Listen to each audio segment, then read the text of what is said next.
Le 9 novembre 1989, à 18h57 et 28 secondes, un homme est debout derrière un pupitre à Berlin-Est, il tient un morceau de papier qu'il n'a jamais lu, qu'il n'a pas demandé, qu'on lui a glissé entre les mains 1 heure plus tôt, sans lui expliquer ce qu'il contenait.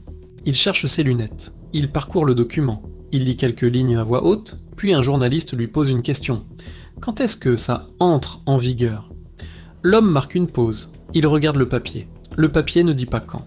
Ou plutôt il dit « le lendemain matin ». Mais l'homme ne le sait pas, il n'était pas à la réunion. Alors il improvise, il dit 4 mots. Pour autant que je sache, immédiatement. 3 heures plus tard, le mur de Berlin tombe. Installe-toi, on t'a menti depuis le CP. Nous sommes en novembre 1989. La guerre froide est en train de perdre de sa température depuis 2 ans. Mikhaïl Gorbatchev a lancé la perestroïka et la glasnost. L'URSS se libéralise, lentement, douloureusement. La Pologne vient d'élire un gouvernement non communiste. La Hongrie a ouvert sa frontière avec l'Autriche en mai. Des milliers d'Allemands de l'Est passent par la Hongrie pour fuir vers l'Ouest. Chaque semaine, ils sont plus nombreux. En octobre 1989, la RDA est en crise profonde. Erich Honecker, le chef du régime, a été renversé. Son successeur, Egon Krenz, essaie de sauver ce qui peut l'être. Le 4 novembre, 500 000 personnes manifestent sur l'Alexanderplatz à Berlin-Est. C'est la plus grande manifestation de l'histoire de la RDA. Ils réclament des réformes, pas la réunification, pas la fin du mur, des réformes. Le régime cherche une soupape. Le 7 novembre, le Premier ministre démissionne avec tout son gouvernement. Le 8 novembre, la direction du parti entier démissionne en bloc. Dans ce contexte de chaos, quelqu'un dans le comité central rédige un projet de décret concernant les voyages. L'idée, autoriser les Allemands de l'Est à voyager à l'Ouest, avec un visa délivré sur demande dans un délai raisonnable. Ce qui serait déjà une révolution pour un régime qui tirait sur ses propres citoyens, qui tentaient de fuir. Ce décret est prévu pour entrer en vigueur le 10 novembre au matin, soit le lendemain, pour laisser le temps d'informer les gardes frontières, les douaniers, les services de sécurité. Ce plan est raisonnable. Ce plan est ordonné. Ce plan va durer exactement 1 heure de plus, et voilà la première anomalie. Günther Schabowski est chargé d'annoncer ces mesures lors d'une conférence de presse. Mais Schabowski n'était pas à la réunion. Ce jour-là, il était à la frontière tchécoslovaque. Un de ses collègues lui a glissé le document dans la main à 18h, 1 heure avant la conférence. Sans briefing, sans note explicative, sans lui dire « cette mesure entre en vigueur demain matin, pas maintenant ». C'est affligeant de processus de communication. La conférence de presse commence à 18h précise. Schabowski parle depuis 53 minutes, il annonce diverses réformes du parti. Les journalistes s'ennuient, c'est une conférence de presse bureaucratique standard. Un correspondant de l'ANSA, l'agence de presse italienne, s'appelle Riccardo Herman. Il est assis au bord du podium. Il pose une question qui va changer l'histoire de l'Europe.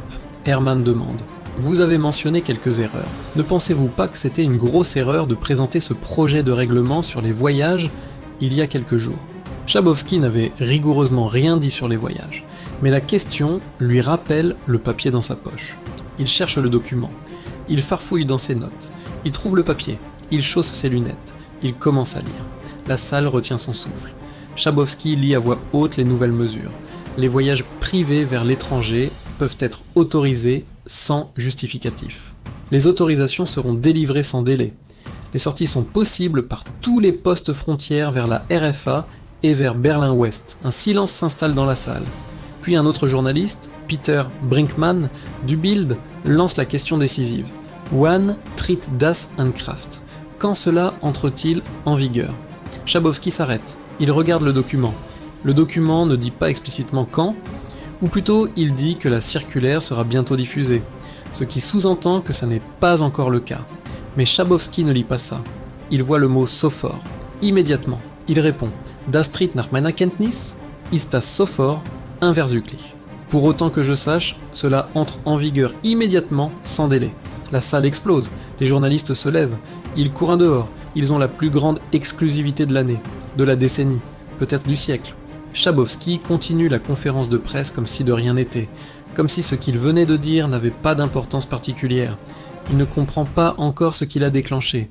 La machine de diffusion de l'information est déjà en marche. À 19h05, l'Associated Press publie un flash. La RDA ouvre ses frontières. Les radios ouest-allemandes relaient l'information, les télévisions l'annoncent à l'antenne, et les Berlinois de l'Est l'entendent, sur leur radio, sur leur télévision. Des milliers de personnes se lèvent de leur canapé, ils enfilent leurs manteaux, ils se dirigent vers les postes de contrôle du mur. Les gardes-frontières étalement ne savent rien, personne ne les a prévenus, parce que la circulaire d'information n'a pas encore été envoyée, parce que la mesure n'était pas censée être annoncée ce soir. Un officier appelle ses supérieurs. Il demande « Qu'est-ce qu'on fait ?» Ses supérieurs appellent leurs supérieurs. La hiérarchie est en plein chaos. Personne n'a d'ordre clair. Personne n'ose prendre la responsabilité d'ouvrir le passage. Personne n'ose non plus tirer sur une foule de 10 000 personnes. À 22h, au poste de contrôle de Bornholmer Strasse, un officier nommé Harald Jäger prend la décision seul.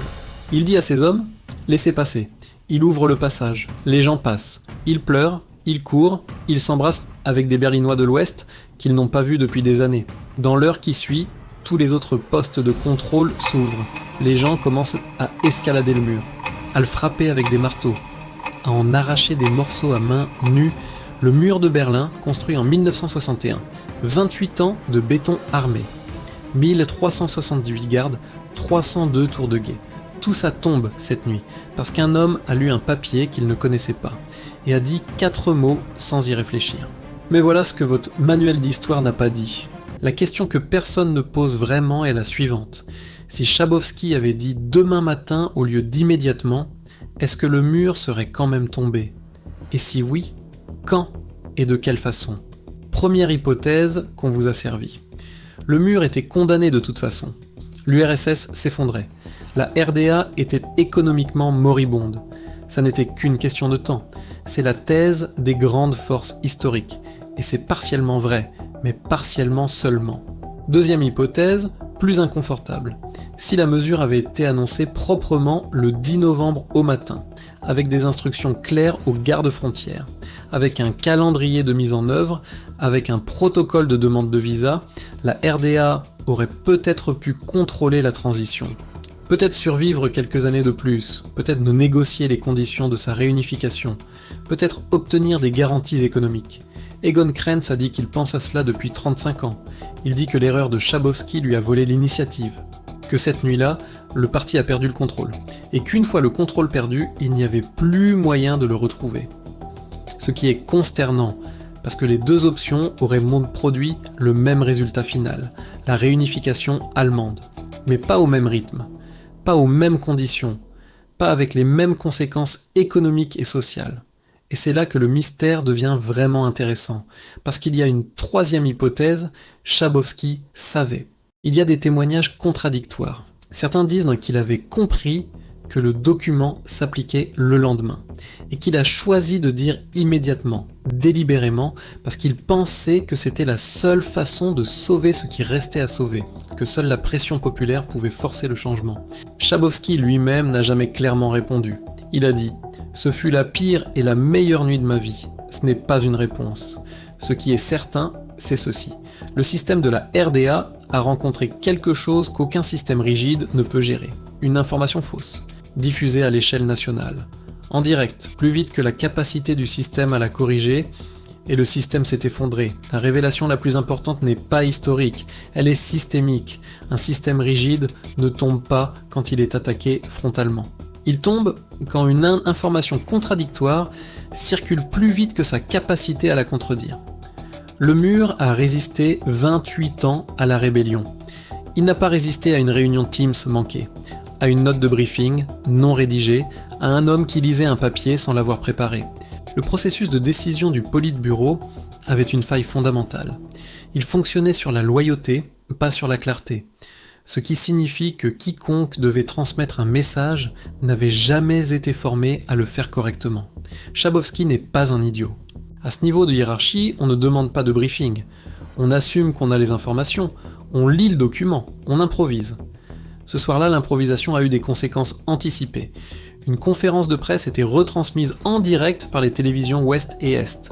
Pour la première fois, le temps entre la décision et sa réception par la population était nul. 0. Le système n'était pas conçu pour ça. Le système avait été conçu pour filtrer l'information, pour la retarder. Ce soir-là, le filtre n'existait plus, et le système s'est retrouvé nu. Maintenant, voilà la révélation qui est peut-être la plus consternante. La nuit du 9 novembre 1989 n'est pas une exception historique, c'est un pattern qui se répète. Chaque fois qu'un système rigide, conçu pour contrôler l'information, rencontre une technologie qui rend ce contrôle impossible. La presse libre au XVIIIe siècle et l'Ancien Régime. La télévision en direct et les dictatures du XXe siècle. Internet et les régimes autoritaires du XXIe siècle. La structure est identique. Un système construit sur le monopole de l'information. Une technologie qui brise ce monopole. Un événement déclencheur, une fuite, une erreur, une transmission non filtrée. Et un effondrement. Ce qui est affligeant, c'est que les systèmes rigides ne tirent jamais les leçons de cette pattern avant qu'il ne soit trop tard. Parce qu'un système qui tire les leçons de cette vulnérabilité doit accepter de s'ouvrir. Et s'ouvrir pour un système autoritaire, c'est déjà perdre. Revenons au 9 novembre 1989, à 18h57 à Günther Schabowski et ses 4 mots. Ce que nous savons maintenant, ce qu'on ne savait pas cette nuit-là, c'est que Schabowski improvisait, mais que ce faisant, il disait peut-être quelque chose de vrai. Pas techniquement, le règlement ne devait pas entrer en vigueur immédiatement. Mais historiquement, le mur était déjà condamné. La question n'était pas si, la question était comment. Et la réponse qu'on a obtenue cette nuit, c'est dans le chaos, dans les larmes. Dans une foule de 10 000 personnes qui décident toutes seules que le moment est venu. Sans que personne ne l'ait organisé. Sans que personne ne l'ait planifié. Sans que personne ne l'ait voulu exactement comme ça. Il y a quelque chose d'étrange dans l'idée que l'un des moments les plus importants du XXe siècle s'est produit parce qu'un homme n'avait pas préparé sa conférence. C'est peut-être là que réside la vraie leçon. Les grandes ruptures historiques ne se produisent pas toujours selon des plans. Elles se produisent souvent dans les failles, dans les erreurs, dans les non-dits, dans les papiers qu'on n'a pas lus, dans les 4 mots qu'on improvise parce qu'on n'a pas été briefé. Notation finale. Le Politburo de la RDA reçoit un 2/20 en gestion de la communication de crise. Günther Schabowski reçoit un 15/20 en improvisation sous pression et un 0,20 en préparation de conférences de presse. La note de briefing manquante reçoit un 0,20 en existence. C'est consternant. Nul. Allez, à plus.